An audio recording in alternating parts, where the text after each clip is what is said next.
be emancipated. Poverty has become a real weapon in the hands of those who rule Nigeria.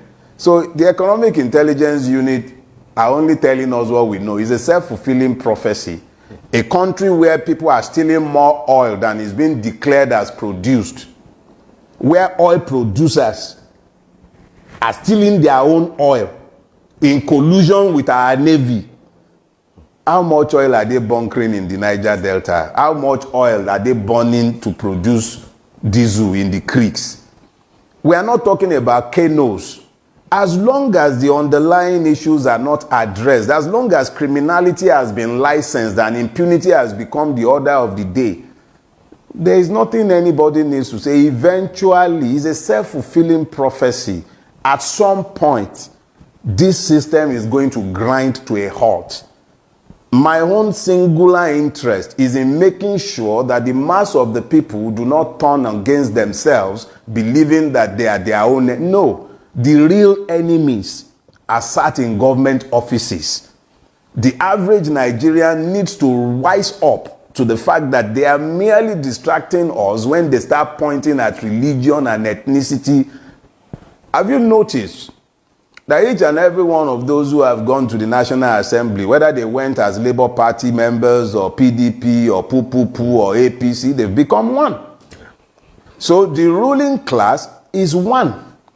They have managed to make sure that there is this level of ideological syncretism that has ensured that they've become one. Regardless of their differences, they are one in making sure that the Nigerian is emasculated.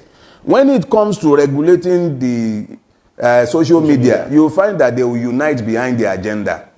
Everything that is anti-people, they always unite against it because they have common interest.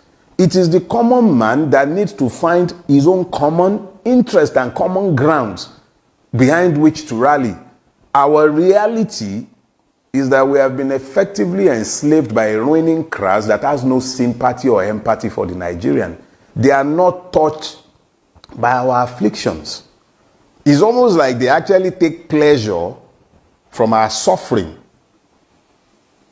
Think about it. How do you explain that Hajj, that should be your private obligation as a Muslim, has become a burden on the public purse, and you can pay subsidy on Hajj for a select few, but education is no longer available to the poor?